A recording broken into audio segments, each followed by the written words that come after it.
मैं चिकड़ी पंचायत से ताल्लुक रखता हूँ। आज के 21वीं सदी में भी हमारा गांव चंद ज़रूरी सहूलियात से महरूम है। मैं आपसे बताना ज़रूरी समझता हूँ कि हमारी पंचायत जोग्राफिक एतबार से बहुत फैली हुई है। पंचायत में बन नागानाड़ी ये वो इलाके हैं जहाँ की अवाम अभी भी रोड जैसी सहूलियात के लिए तरस रही है। उन लोगों को 10 किलोमीटर पैदल सफर तय करके रोड तक आना पड़ता है। सड़क न होने के सबब वहां तक पहुंचते पहुंचते कई लोगों की अमवात भी हो चुकी है, जिनकी कई जिंदा मिसालें मौजूद हैं। इसलिए मैं आपसे गुजारिश है कि जल्द अज जल्द रोड को मंजूर करवाया जाए ताकि लोग भी राहत का सांस ले सकें हैं। वहीं दूसरी तरफ चिकड़ी के लिए 2007 में जिस सड़क का इफ्तिताह किया गया था वो अभी भी नामुकम्मल है। इसलिए इस पर जल्द अज जल्द तारकोल बिछाया जाए। जहां तक बिजली का ताल्लुक है तो हमारी पंचायत के अभी भी एक गांव ऐसा है जिस गांव का नाम खेता बलेदा है।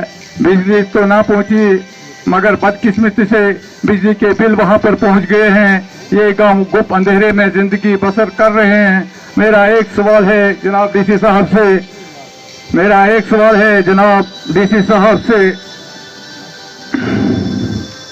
कि अगर एक दिन बिजली ना आए, आप गुप अंधेरे में रहें, तो आप जनाब वाला कैसा महसूस करेंगे?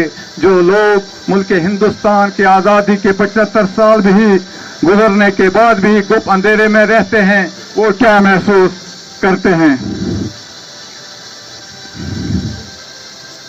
हम लोग जमाना कदीम की जिंदगी बसर कर रहे हैं। या तो हम लोगों को जल्द अज जल्द बिजली दी जाए या कोई सोलर सिस्टम लगा कर दिया जाए ताकि बच्चे और हम रोशनी देख सकें। हमारी डीसी साहब से गुजारिश रहेगी कि इस गांव के लिए जल्द तार पोल दिए जाएं ताकि ये लोग भी इस सहूलियत से मुस्तफीद हो सके। मैं आपसे गुजारिश है कि जल्द अज जल्द रोड को मंजूर करवाया जाए ताकि लोग भी राहत का सांस ले सके हैं। वहीं दूसरी तरफ चिकड़ी के लिए 2007 में जिस सड़क का इफ्तिताह किया गया था वो अभी भी नामुकम्मल है। इसलिए इस पर जल्द अज जल्द तारकोल बिछाया जाए। जहां तक बिजली का ताल्लुक है तो हमारी पंचायत के अभी भी एक गांव ऐसा है जिस गांव का नाम खेता बलेदा है। बिजली तो ना पहुंची मगर बदकिस्मती से बिजली के बिल वहां पर पहुंच गए हैं।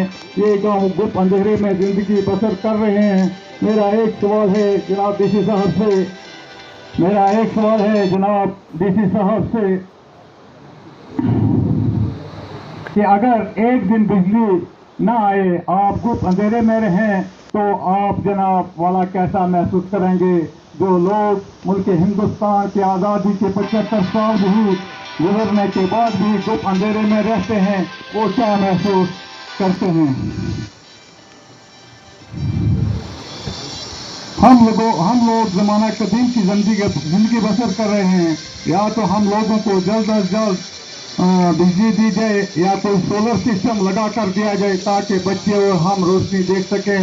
हमारी डीसी साहब से गुजारिश रहेगी कि इस गांव के लिए जल्द अज जल्द तार पोल दिए जाएं ताकि ये लोग भी इस सहूलियत से मुस्तफीद हो सके। जहाँ तक हेल्थ की बात है, मैं आपको बताता चलूँ, चिकड़ी पंचायत में एक हेल्थ सेंटर सब सेंटर की बिल्डिंग का काम 2014 में लगाया गया। बिल्डिंग की 4 दीवारी मुकम्मल हो गई है मगर बदकिस्मती से उसका छत अभी तक ना पड़ा। उसकी 4 दीवारी और दरवाजे खिड़कियां बोसीदा हो चुकी हैं। मेरी जनाब डीसी साहब से गुजारिश रहेगी कि इस पर छत डलवा दें ताकि ये गवर्नमेंट बिल्डिंग काम में लाई जा सके। इसी के साथ साथ मैं बताता चलूँ कि हमारा पंचायत घर जो है 2014 में बना है मगर कॉन्ट्रैक्टर के साथ कुछ महकमा की लेन देन का मामला था तो अभी तक उस पंचायत घर को पंचायत के हवाले न किया गया है। मेरी गुजारिश रहेगी कि जनाब वाला इस मसले का हल निकाल कर वो पंचायत घर पंचायत के हवाले किया जाए। हमारे गांव में 4 मिडिल स्कूल हैं और 8 प्राइमरी स्कूल हैं। लेकिन हाई स्कूल न होने की वजह से बच्चों को मीलों सफर करके हाई स्कूल जाना पड़ता है। हाई स्कूल की